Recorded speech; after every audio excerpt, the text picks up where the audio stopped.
With me today is the GNSO Council Leadership Team, Chair James Waddell and Vice Chairs Heather Forrest and Donna Austin. Welcome to Hyderabad, all three of you. James, this ICANN annual general meeting comes in the back of what can only be described as an historic year for ICANN. Looking back at those key landmarks, IANA transition being completed and the development of the new meeting schedule, what do these key changes mean for the GNSO? Thanks, David. I think all of us could feel a collective sigh of relief when the IANA transition was completed earlier last month. And while that marked the end of a number of years of cumulative effort on the part of the community, it kicked off a new era in the history of ICANN. And the GNSO, as an important contributor to that community, we have to figure out how we're going to participate effectively in this post-IANA environment. And with regard to your question about the meeting schedules, I think we're still getting our legs underneath us a little bit. I think we've become creatures of habit and knowing that certain sessions are going to take place on certain days. That was disrupted a little bit with meeting B in Helsinki, and it's been disrupted quite a bit with this meeting in Hyderabad. But generally, I think that it's going to demonstrate that the community as a whole, and the GNSO in particular, is flexible and can adapt to address these new challenges. And Donna, the GNSO has established a number of new work streams to take on these new challenges that James talked about. They're going to have a particular impact on how the GNSO interacts with the rest of the community. And I'm thinking here particularly of the bylaws drafting team, the appointment of a new liaison to the GAC, and the appointment of an interim GNSO representative to the empowered community.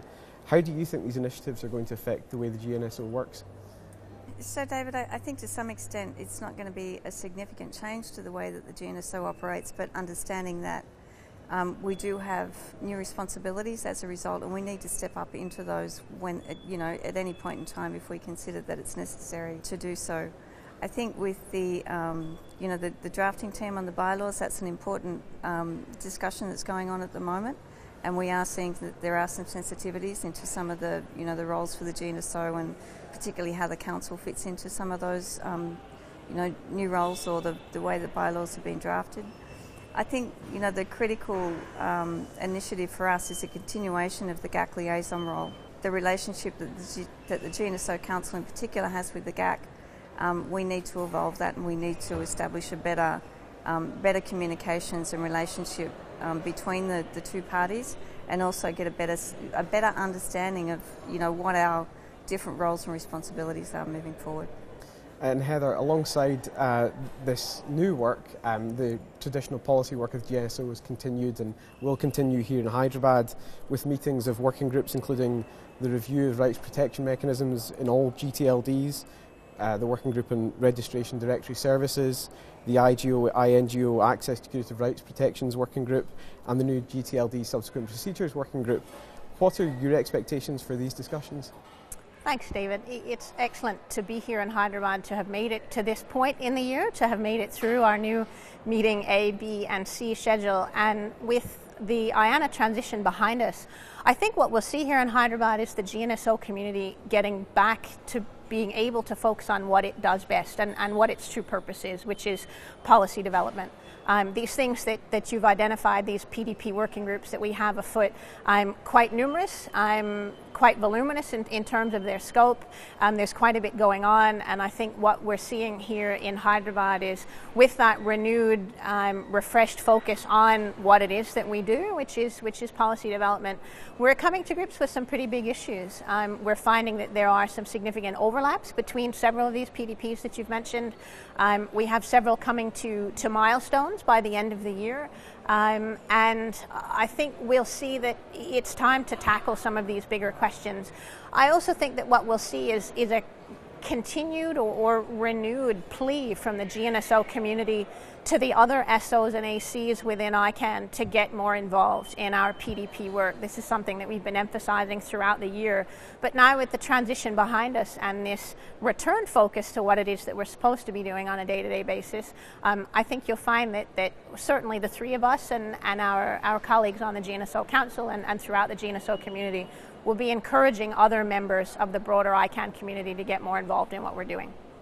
So it sounds like it's going to be another very busy week for the GNSO. Between this meeting in Hyderabad and the next meeting in Copenhagen in 2017, what do you, each of you, think are going to be the major priorities for the GNSO in that time?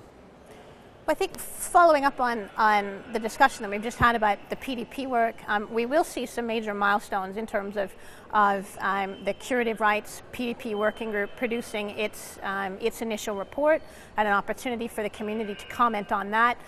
That will segue into other discussions that we're having with the board and the GAC on certain issues. So I think those milestones will help in terms of demonstrating our ability to achieve our deliverables in the face of some pretty big challenges this year. And aside from the PDPs, we certainly have a number of other work streams in process. We have a number of review teams that are being started either later this year or early next.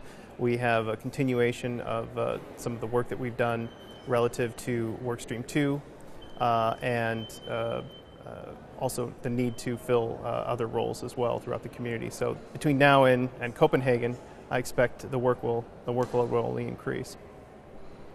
So building on largely what Heather said, I think one of the challenges for the GNSO Council as the managers of the PDP work, ensuring that we do have engagement from the rest of the community in the work as it's taking place.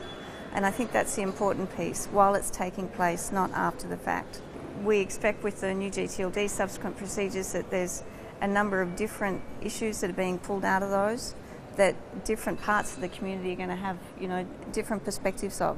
It's really important that those perspectives are aired during the policy development work, not afterward with the board or, the GAC coming up late with advice. So we need to find ways to engage the community early in that work to make sure that once we get to the end of that product that we're on pretty good ground in terms of those recommendations and putting those forward to the board. Well, in light of all of that, thank you very much for taking time to speak to us today. Thanks, David.